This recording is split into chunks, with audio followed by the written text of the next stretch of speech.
Hello and welcome to the latest Safer West Mercia podcast. My name is John Campion and I'm the West Mercia Police and Crime Commissioner. And today I'm joined by Hannah, and I'll let Hannah introduce herself and what she does. Thanks, John. My name's Hannah Taylor and I am the SARC, which is the Sexual Assault Referral Centre Manager for the Glade, which is the West Mercia SARC. So, Sexual Assault Referral Centre sounds a pretty horrific institution to have in terms of it's a sad indictment that these things happen in our society. How did you end up being involved? What was your a bit of career history to end up where you are now? So, prior to working for the Glade SARC, I actually worked for West Mercia Police in the Domestic Abuse Unit as a civilian many years ago, before the SARC actually opened in November 2012. And when the SARC opened, I saw the opportunity to join a fantastic team and a great service, and I came on board and I've been with the service ever since. So a long career in supporting victims and supporting, particularly the victims of sexual assault. Absolutely. Victims have always been at the heart of everything that I've wanted to be a part of, whether that be domestic abuse victims, sexual violence victims in general. Do you think in your time, long term, in terms of this particular area, do you think you've seen a change in societal attitudes to how we support victims, or not? Do you think it stayed the same? I think I have seen a change. I think there's forever that feeling that we've got a long way to go, and I think it's about breaking down those barriers and breaking down those myths and those stereotypes, and the media bringing things to the forefront hopefully will help change people's attitudes, and hopefully with education, which I hope that us along with other partner agencies are constantly bringing that forward to help educate people and change people's views of victims, but also perpetrators as well, and help that understanding. Because that whole, the decade that you've just referred to of it being there, the society has moved on slowly or stutteringly around, associating somebody's assault with what they were wearing or their behaviour. We have moved on to some extent. I also think we have moved on as well in terms of that commitment to wanting to support that person to cope and recover afterwards, to which the SARC is a key integral part to making sure that happens. I'm interested in how the service works, and the listeners getting to understand how it works, because there might be somebody who might need the services, for example, who listen to the podcast, or might know somebody that does. But just explain a little bit about what the self-referral service works like, and why. What can it then do to help support the victims of sexual assault? So I think if we take it back to basics and look at the model as a whole, and then go into self-referral. So the SARC is ultimately a specialist facility, which could look like a forensic facility.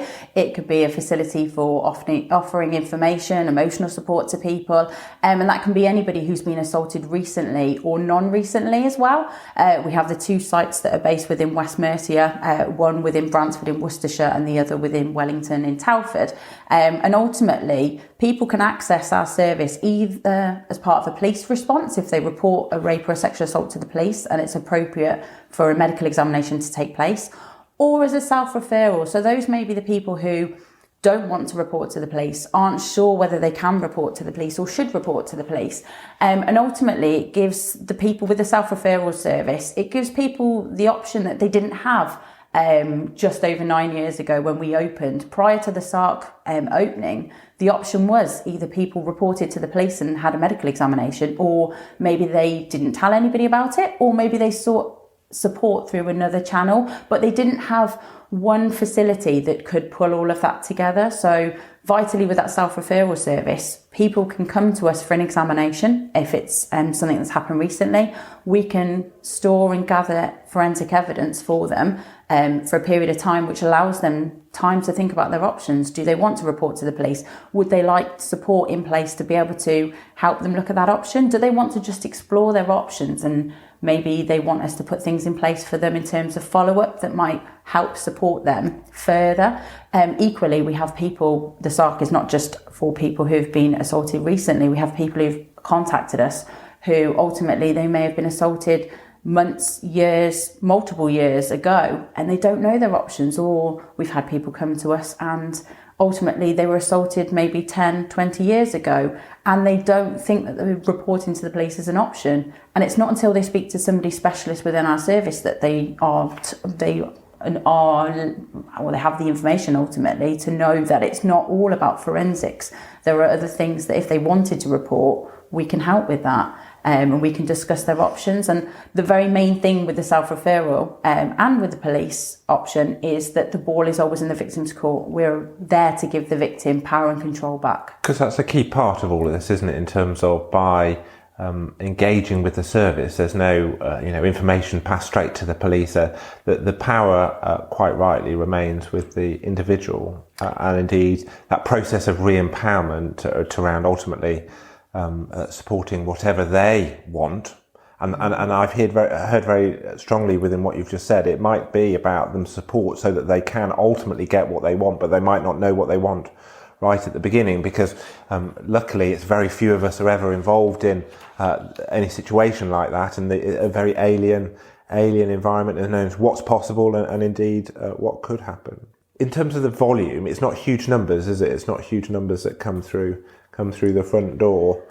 It's not in terms of, in comparison to maybe other local areas, the numbers aren't necessarily large in comparison to maybe our local force in West Midlands, for example.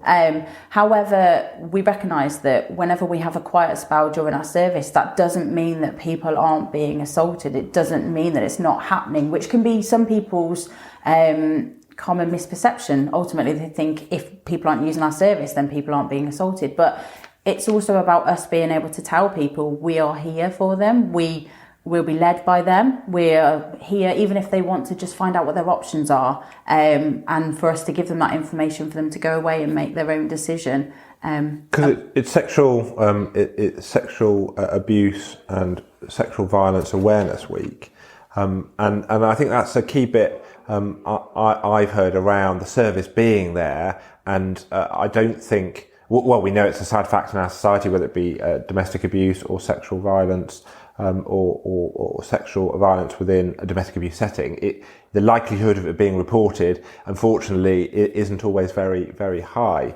And so, what would be your messages during that week to ensure that those that need the service would have the confidence to come forward and access it if that's what they wanted? My words would be, we're here for them, and ultimately, if we've had multiple people come to us and say, if I hadn't have done this, if I hadn't have done that, and my message is always, rape and sexual assault is never the victim's fault. It's always the perpetrator. They are the one that's committed the crime, and it doesn't matter if there's other things that the victim thinks. If they hadn't have done that, it's never about that. It's always the perpetrator's fault, what's happened. It's them that's committed the offence. We're there for discussing options, and I'd encourage people to come forward to make a call to us, even if it's not them directly. It could be a friend, a family member, another professional maybe they've reached out to. Find out what their options are, and that there's no judgment with us. We are 100% there for them and led by those people, and that we need to break down those barriers and help break the silence around rape and sexual assault. There's and it's very of the time, but you see on Facebook and other social media platforms the message about your daughters to be safe, and then it's crossed out and they put educate your sons to be respectful, and the sad case remains that the vast majority of sexual violence is perpetrated by men towards women, but it's not exclusively, is it? And your service is inclusive in terms of all sexual violence. It's not just about female victims, even though the sad fact remains it is a predominant victim group. Absolutely, yes. So absolutely anybody can access our service regardless of their gender, their background, their beliefs. Anybody, even people outside of the West Mercia area, you can choose to go to or contact whichever SARC you want. So it doesn't have to be your local SARC, and there might be a barrier there as to why you don't want to contact your local SARC, but that shouldn't isolate you. So ultimately anybody can contact our service, and we can offer them, we can look at their options, we can find out how we can help them, and we can help make onward referrals, discuss support, give them information, and be there ultimately for that person in their time of need. some parts of sexual violence is associated with power, and indeed people who've been victims or survivors in some of the accounts and victims I've talked to talk about having that power taken away, that sense of feeling powerless. Some of the things you've talked about is around giving choices, empowering through information, and then ultimately empowering to make the actual decision. Just bring to life a little bit about how some of the services make that happen. How that engagement with the victim. How would it bring back that sense of control and that sense of empowerment? So for those people that come for a medical examination, whether that's through the police or whether that's as a self-referral, those people they obviously see a doctor, a nurse or a midwife as part of our service, and also a crisis worker to be able to support them. And those people would discuss that victim's options, and also obviously the options that are suitable for them, and also the evidence gathering. And it's about us explaining to that victim that ultimately, if there's some things you want to progress with and other things that you don't, we're 100% there for you. And if you want to stop the process at any point in terms of a medical examination, it stops. And it's about explaining to that victim that we're listening to them, we are 100% with them, and that actually it's about them making choices. And for those people who don't want a medical examination, and not everybody does, or they don't maybe fit the criteria of having one, it's about explaining those options to that victim. And also maybe those people are unsure about what they want to progress with in terms of support. So it's about explaining to them that would they like us to give them a call back, agree a time and a date, put the ball back in their court so they're making the decision about what they want, and that we can tailor everything to their needs. And the system of supporting somebody who's been a victim in this type of crime or an incident, it's not just it's not just the service that you provide directly, and there is a network, a much wider network of support. As Commissioner, I'm proud of the services we provide, but I'm also concerned that we don't provide enough. So it is an area where, of course, we strive to provide more services. But just interested as well as to how your part of the system then ensures that other services that are out there to support those individuals, the right connections made and that right fanning out into the network of support happens. I think that's the key thing, having those connections. If you don't work well with other partners and have the knowledge to be able to make onward referrals, we are very much that very small first jigsaw piece, but without the support of the other organisations, such as the Years for Service, or the Independent Sexual Violence Advisor Service, counselling that's offered from RASAC down in the south and Access up in the north, without referring on to those options and having those people and those smooth processes in place, they are the bigger jigsaw that ultimately will support people once those people have been to the SARC, if they consent to having those referrals.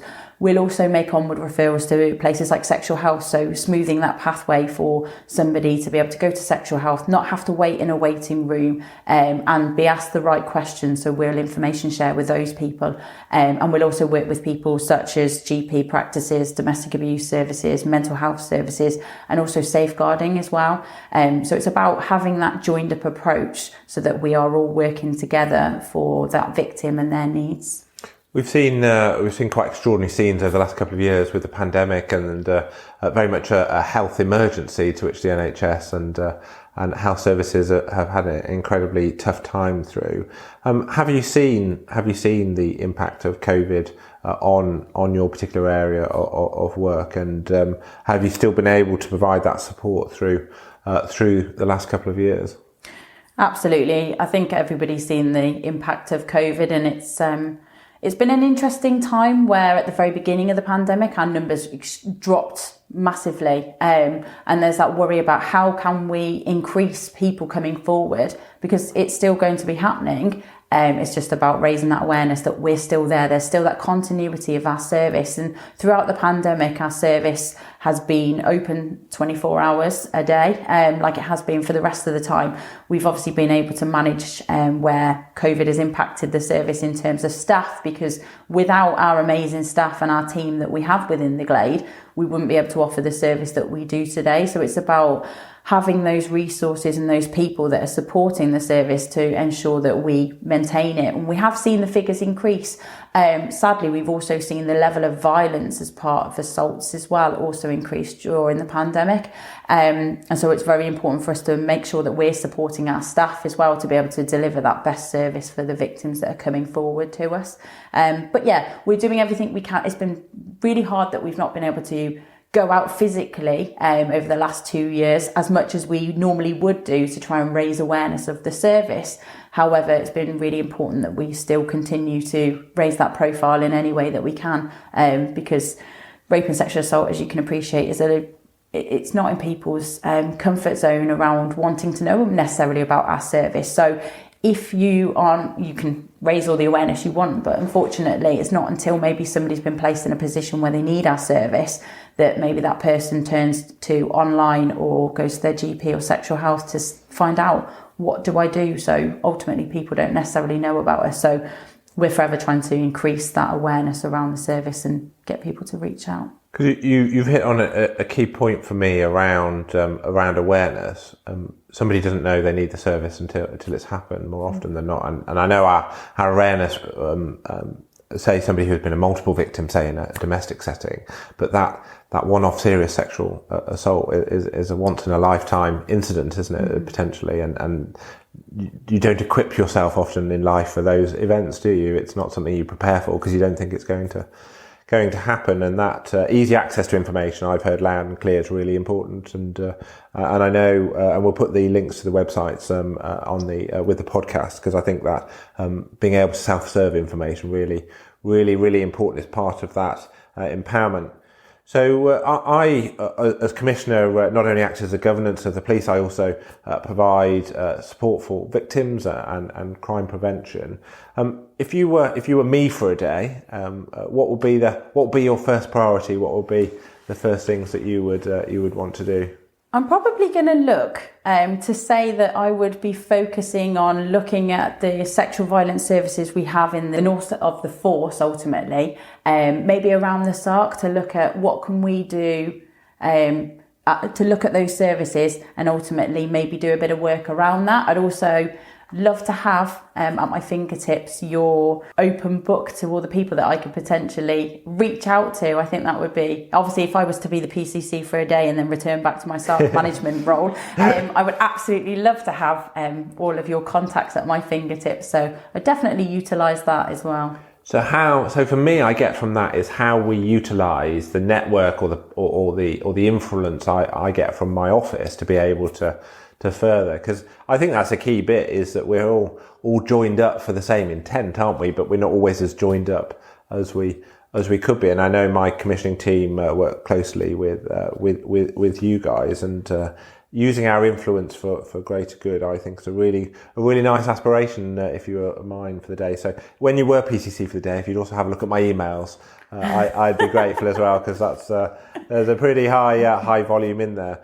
I'm really grateful, Hannah, for you joining and talking about the work of the Sexual Assault Referral Centre here in West Mercia. Hopefully, listeners will have been able to hear and understand some of the mechanics and the practical applications of the really important work that you and your team do. And I do want to thank you and your team for the work that you do, and I've referred to it a couple of times, often a crisis point, a single crisis point within some people's lives, and sometimes it might be a series of incidents, but it is, a significant, life affecting event to which your team support our community in ultimately coping with. And you touched on the pandemic and the challenges, and I know the good work has continued through that, to which our victims and survivors are incredibly grateful for.